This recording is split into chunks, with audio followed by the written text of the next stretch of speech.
My best friend told my boyfriend, "She'll always choose me over you." I never stopped him. Instead, I fought my boyfriend for him when he finally spoke up. I was in my friend's apartment the same night he asked for space, venting, crying, my heart out. One thing led to another, and I made a choice I can never take back. We slept together. My world came crashing down when the test I took came out positive, because I don't know if the child I'm carrying is my boyfriend's or his. Marcus and I had something real, something I believed was unbreakable. We fit together in ways that felt rare. His laugh when I was silly, the way he held me close at night, the plans we whispered about for our future. I loved him. I really did. But Chris was a different story. He wasn't just a friend. He'd been around forever, long before Marcus showed up. And honestly, his presence was impossible to ignore. Chris was always there, either in person or over texts, sometimes a quick, "You up?" in the middle of the night, sometimes a dumb joke that made me smile when Marcus was asleep beside me. The way he messaged me wasn't like any friend I'd ever had. It was personal, charged. People joked that Chris and I were like a secret couple, even if we never said it out loud. It wasn't just him too. Chris's family had known me for years. They welcomed me like one of their own, inviting me to dinners and family gatherings, where I felt oddly at home. His mother, especially, treated me like I was already part of their family. I remember once at a holiday party, she pulled me aside with a warm smile and said, "You and Chris make such a beautiful couple. I'm so glad you're in his life." I laughed it off nervously, brushing it aside as a mother's affection. Marcus hated it. He hated how Chris was always there, lurking in the background of our lives. One night, he finally said what he'd been holding back for so long. Chris never said it outright, but I could tell he didn't like Marcus either. It showed in little things, like the time at a small get-together when Chris stayed back long after most people had left, just so I wouldn't be alone with Marcus, or how he'd drop casual comments about some guys just not getting it, right after he tried to joke with me. Once I caught him giving him a look, something like mild annoyance mixed with something sharper. But when I asked, Chris just shrugged it off like it didn't matter. I told myself I was imagining things, but there was no denying the small moments where Chris made it clear he wasn't a fan of him. "Why do you let him get so close?" Marcus asked, his voice breaking with frustration. "He's always in your phone. It's like you're more into him than me." I snapped back without thinking. "Chris is my friend, Marcus. He's been there since forever. You're just jealous." But it wasn't just jealousy. I saw the way Marcus's eyes darkened when he caught me texting Chris. The way he clenched, his jaw, and said nothing. I tried to ignore it, even though deep down I knew it was tearing us apart. Chris's intentions were clear to everyone but me, or maybe I just didn't want to see it. He dropped hints all the time. Little comments. That made me feel special. Like I was the only one who really got him. When Marcus confronted me, I defended Chris fiercely. "Why can't you trust me?" I'd say, angry and hurt. "Chris isn't trying to steal me. He's just a friend. You're the one making this a problem." But the truth was, I craved Chris's attention. His messages lit up my phone like little sparks. They made me feel, I guess, noticed. It was thrilling and dangerous. But I pushed those feelings aside. Marcus begged me to stop letting Chris in so much. He wanted me to choose, but I fought back harder. I told myself I was loyal, that I loved Marcus. But every time I defended Chris, every time I laughed at his texts, I chipped away at what Marcus and I had. I was blind to the fact that I was standing on the edge of a cliff, and Chris was the one nudging me closer. It was a mutual friend's birthday party that night. Nothing over the top, just close friends. Drinking. The usual. Marcus wasn't interested. Parties were never his thing. I convinced him anyway. I was putting on my makeup when he asked quietly, from the living room, "Is Chris going to be there tonight?" I paused, caught off guard. "Yeah," he said he'd come. He didn't say anything else, but the tightness in his voice was impossible to miss. There was this weight hanging between us that neither of us wanted to address. The car ride was silent. Marcus kept stealing quick glances at me, but I looked straight ahead, pretending I wasn't upset. When we got to the party, it was crowded but familiar, the kind of night with people you've known forever. Chris was already there, leaning casually near the kitchen, his phone buzzing constantly. His eyes found mine, and he smiled that look that made me feel noticed. More noticed than Marcus had made me feel this whole time, honestly. He barely even looked at me. Marcus stiffened beside me, jaw clenched, but he said nothing. Chris drifted into our circle about 30 minutes in. He wasn't drunk, but he had that sharp edge he always got when he was feeling bold, when he knew I was watching. He'd been talking with someone in the corner, but as soon as Marcus walked off to grab us drinks, Chris slid into the empty space beside me like it belonged to him. He leaned close, too close, whispering something stupid about how overdressed. Marcus looked like he was showing up for a job interview and not a birthday. I didn't laugh, but I didn't shut it down either. I just rolled my eyes and sipped my drink. That was the problem with Chris. He always knew just how much he could get away with.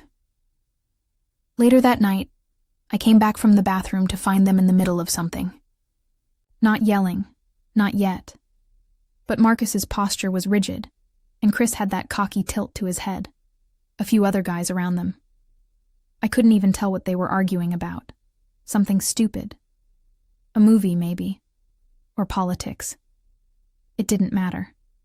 By the time I caught up to them, all I heard was Marcus saying, "There's no need to raise your voice, Chris." Chris's reply came sharp, fast. "You gonna let your little pet talk to me like that?" He didn't even look at Marcus when he said it. He was staring directly at me. My stomach dropped. I froze. The room froze. Suddenly, I was the center of attention. I could feel everyone's eyes on me, like I was expected to say something, and quick. Marcus turned to me, eyes dark. "You're not gonna say anything?" And I still don't know why. I snapped. "You're the one escalating everything." He was just making a point. Why do you always have to turn things into a scene? I'll never forget the look on Marcus's face. It wasn't anger. It was worse. Disappointment. Hurt. The kind that lingers in the air even after it's gone quiet. And Chris? Chris looked smug, satisfied. "She's always picking me over you, bro. Face it." You know what's worse than what he said? The fact that I didn't correct him. The fact that I stayed quiet. Quiet while he stared blankly at my face, searching for even a hint of respect for him. But the truth is, at that moment, there was none. And I hate to admit that. Marcus didn't utter another word. He walked out, and for the rest of the night, I pretended like nothing had happened. I was about to follow him to his car, but Chris stopped me. "Let him. He'll come back. Even if he doesn't, I'll drop you off, don't worry." I stayed. Not by choice, I froze. I couldn't process all of it. I did what I was told to do. Stay. I pretended like I hadn't just picked a side, like I only did the right thing. And deep down, I knew that wasn't true. I already started getting glances from the other people at the party. Liv, the friend, whose house we were at, tried to talk to me, alone. "You sure he'll be okay?" She couldn't finish her sentence. Chris cut her off, pulling me away from her. I tried to relax, but I couldn't. I was too proud to call him and check if he had reached home, if he was okay. But I couldn't ignore the sense of unease growing at the pit of my stomach as the night progressed. Chris dropped me off just past midnight. The ride was mostly quiet, though he kept trying to make little comments, joke about how Marcus always takes things too seriously. I didn't respond much. I was still trying to replay the night in my head, trying to convince myself I hadn't made it worse. but I had. I knew that the second I stepped through the door. Marcus was sitting on the couch in the dark, still dressed, his elbows resting on his knees, hands clasped like he'd been, trying to hold himself together. The glow from the streetlight outside barely touched the room, but I could see his eyes. Tired. Hollow. "So, Chris dropped you off?" His voice was low and steady, but I could feel the tight coil underneath it. I exhaled sharply. How else was I supposed to get back? He stood slowly, like the answer hit him harder than it should have. "Maybe with your boyfriend." "You left." "I left? Like it was a choice? Like you and your little friend didn't humiliate me in front of the whole crowd?" he said. His eyes had started to fill with tears. He was holding back. I could tell he was hurt. I should have been kind, warm. I should have apologized. Said I loved him. I did none of that. Instead, I did the one thing that would push the knife deeper in the wound. "Don't you dare call him little, Marcus. You don't get to insult people like that." He just stared, without words. The silence. It was deafening. It felt like if I didn't say something, I'd be proven wrong somehow. "Oh, come on, Marcus," I snapped, shrugging out of my jacket. "Just because you don't enjoy anything doesn't mean I have to sit around and sulk with you." He blinked like I slapped him. He took a step closer, his voice rising just slightly now. "You stayed with him after he said what he said. After he looked at me like I was nothing, and you said nothing. Again." I didn't want to cause more drama. He laughed under his breath, shaking his head. He looked down. He wanted to hide his tears from me. "You just didn't want to make him uncomfortable. Didn't want to choose me over him." "That's not fair, Marcus." "What's not fair?" he shot back. "Is me watching the woman I love take another man's side over and over and telling myself it's fine, that I'm insecure, that I'm imagining things." I crossed my arms, biting the inside of my cheek. "You are insecure." He stared at me like I'd just confirmed everything he was afraid of. Neither of us spoke for a second. The room was quiet except for the soft hum of the fridge and my shallow breathing. Then, softer now, almost like he didn't want to say it but had no choice, he said, "I can't keep doing this. Not when I feel like I'm constantly in competition with someone I should have never had to compete with." I felt the lump in my throat. "So what? You're giving up?" "I'm asking for space." I swallowed hard. "Space to do what?" "Think about how I'm the problem. How Chris is the problem." "No," he said, voice steady but distant now. "Space so I don't lose what's left of the little self-respect I have." He turned and walked toward the bedroom, and this time, I didn't follow. I couldn't. I sat on the arm of the couch, blinking fast to stop the tears. But they came anyway. And once they started, they didn't stop. I didn't even think. I just reached for my phone, hands shaking. And guess who I called? See, that's what I hate the most when I look back on the whole thing now. I never even thought before calling him. It was just instinct. He answered like he was expecting it. "You okay?" he asked. "No."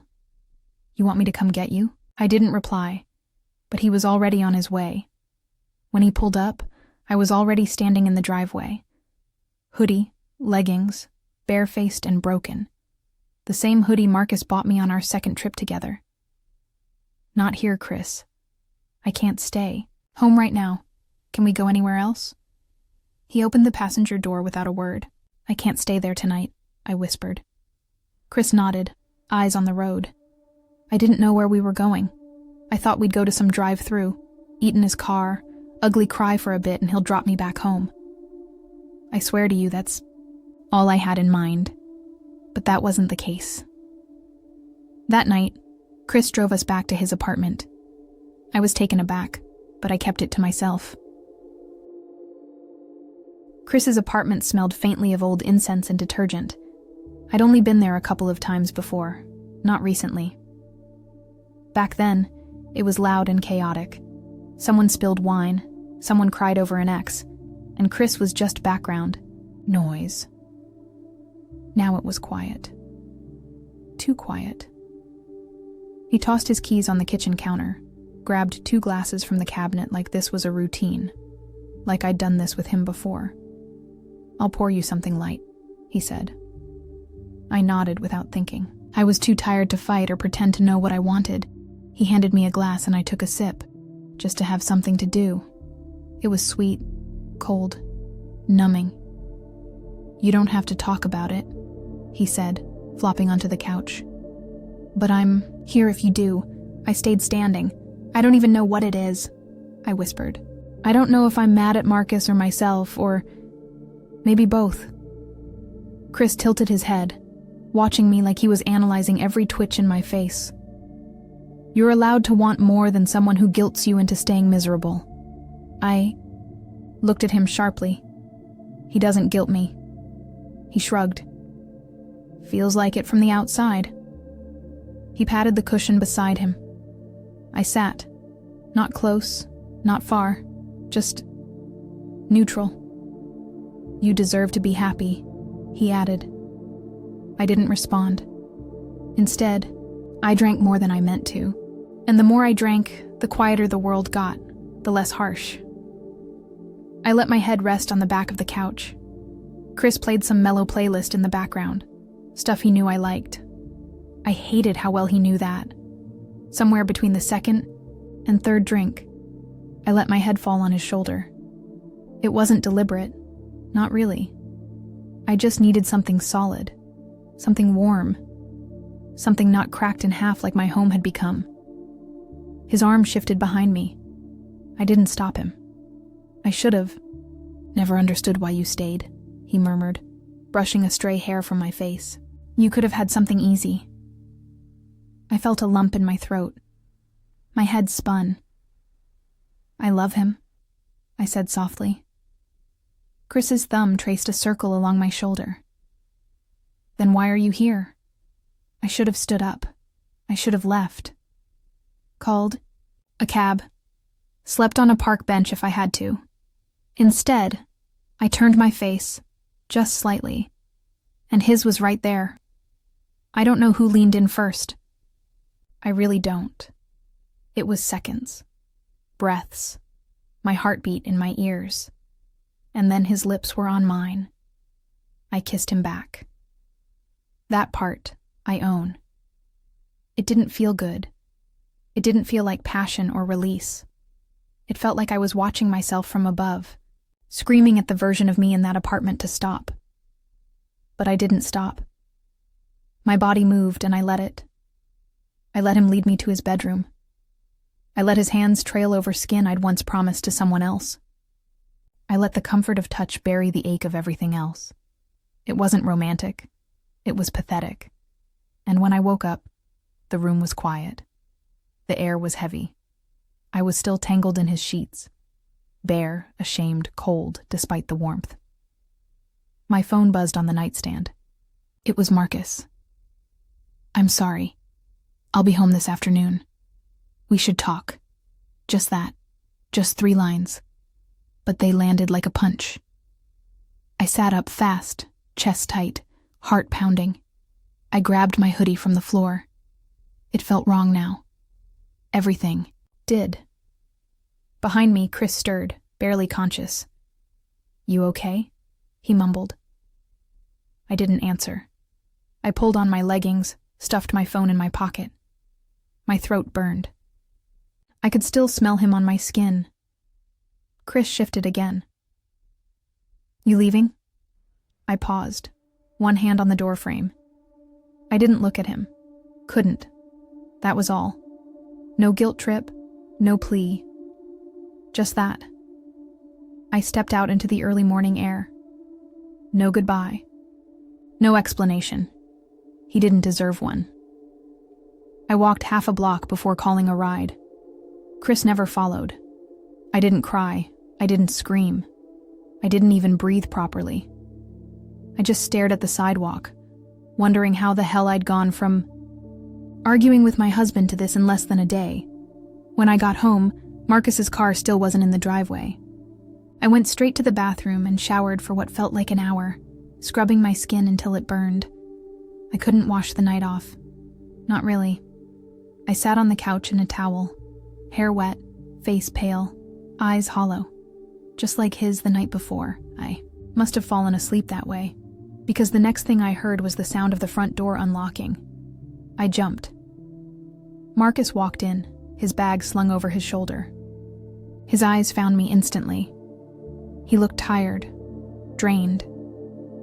Like neither of us had slept in years, he set the bag down slowly. "Hey," he said cautiously. I stood up on shaky legs. "Hey." There was a pause, like we were both waiting to see who'd crack first. He came closer. "Can we talk?" I nodded. "I thought about everything," he said. "And I was harsh. I can't lose you, even if things get messy." My heart thudded in my chest. I nodded again, tears prickling at the corners of my eyes. "I love you," he whispered, and I said it back. I don't even know why. Maybe because I meant it. Maybe because I wanted to mean it. Or maybe because I needed one of us to believe the lie we were about to live. He held me tight. I buried my face in his chest, and for a second, I pretended I wasn't carrying a secret that could detonate everything. But even in that embrace, I couldn't stop thinking of what I'd done, or how disgusted I felt, not just with Chris, but with myself. It was a Sunday when I found out. Just a regular morning, nothing special. I was folding laundry when I realized I hadn't had a period in weeks. Longer. My chest had been sore. I'd been exhausted every afternoon. I'd blamed stress. Blamed everything except the obvious. I bought the test that afternoon and took it the second I got home. 2 lines. I didn't cry. Not right away. I just stared at it. Like if I looked hard enough, it might change. It didn't. Marcus had started smiling again lately. We were slowly getting back to something that almost felt like before. He'd started bringing home little things, coffee, candles, a new journal. We'd talk, cook together, sit close on the couch at night without saying much. Just being near him made me feel like maybe I hadn't ruined everything. And now this. I didn't know whose it was. I tried to do the math, counted backwards on my fingers, stared at calendars like they had the answer written between the days. But emotions don't work in weeks, just in moments. Messy, complicated ones. And that night with Chris, God, I'd pushed it so far down, tried to pretend it hadn't happened. But now it was back, staring me in the face. Unavoidable. Permanent. We were still in touch, kind of. Just the occasional check-in. Polite. Careful. After that night, everything between us shifted. Whatever connection we had, it frayed. Quietly. We both felt it. I don't look at him the same anymore. And I don't think I ever will. I didn't tell anyone. Not Marcus, not Chris, not even my sister, who would have noticed in a second if I let her too close. I kept it to myself. Like if I stayed quiet long enough, the whole thing might just fade away. Like maybe I'd wake up one morning and it would all be fine. But it wasn't going away. Every morning I woke up a little more certain, a little more afraid. I stopped thinking about the future. I stopped thinking in months or seasons. I only thought in days. Just get through today. Then maybe tomorrow. I don't know what to do. I don't know whose it was. I don't even know what I wanted. All I know is I'm scared, really scared, and alone with it. Marcus would smile at me, talk about what we'd cook for dinner, kiss the side of my head without knowing what he was kissing into. And I'd smile back like nothing was wrong. Because I don't know how to say it. Because I don't even know where to begin. Now, all I do is count days. Days since I took the test. Days since that night. Days until the truth starts to show. Because sooner or later, Marcus will notice. He'll have questions. And I don't know how to answer any of them. It could be his. It really could. We were close again. We'd started holding each other at night, letting old routines settle back in like nothing had ever broken. And maybe that's the timeline. Maybe everything's okay. I pray it is.